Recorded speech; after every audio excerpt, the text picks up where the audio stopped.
Welcome to my classroom. I am a high school foreign language teacher, and let's have a look of my teeny classroom.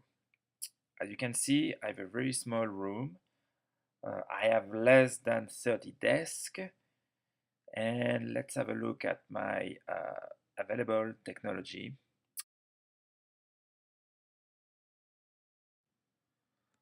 So I have a old Mac, a DVD VCR hooked up to an old TV, and I have an old retro projector. I have another projector that I hook up to my laptop, and a lot of old stuff such as tape players and a couple of speakers. That's it. Because of the size of the classroom, the lack of technology and course content, I decided to try the station rotation model. I decided to teach to two of my classes the same lesson plan. I will teach one class using a traditional setup, and another class would use the blended model with the station rotation model. So here is my class in a traditional setup. As you can see, no station, they're all working individually on their iPad. Now let's have a look at my other classes using the station rotation model. There was three different stations. This one was a study and test station. So students, when they were ready after studying, they would take the test. In this station, students were using iPads to complete STED lessons and other online activities. And finally, the last station where I was in charge of a small group of students and I was making them practice their interpersonal skills.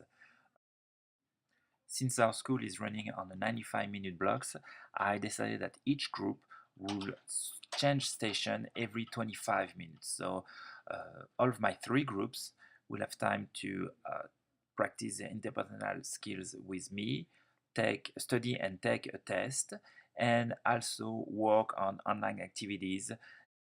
The experience went well overall, but I can say that the station rotation model, in order to work, needs a lot of preparation.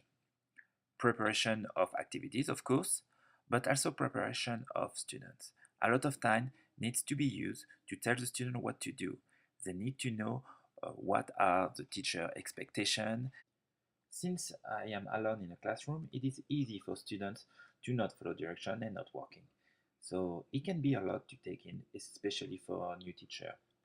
For the online activities, I use TED-Ed.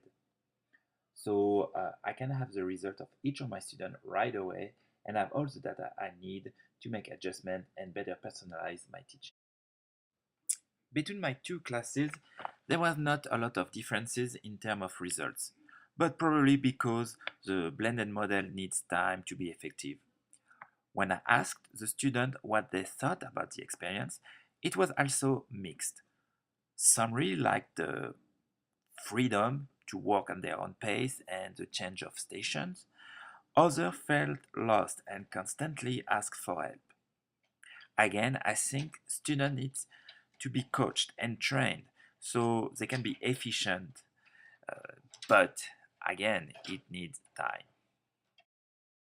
So finally, the teacher, I really liked the fact that I could work with a small group, and I thought it was very beneficial for them and for me, since I had the possibility to really work on relationship with them, and I felt that students really appreciated that.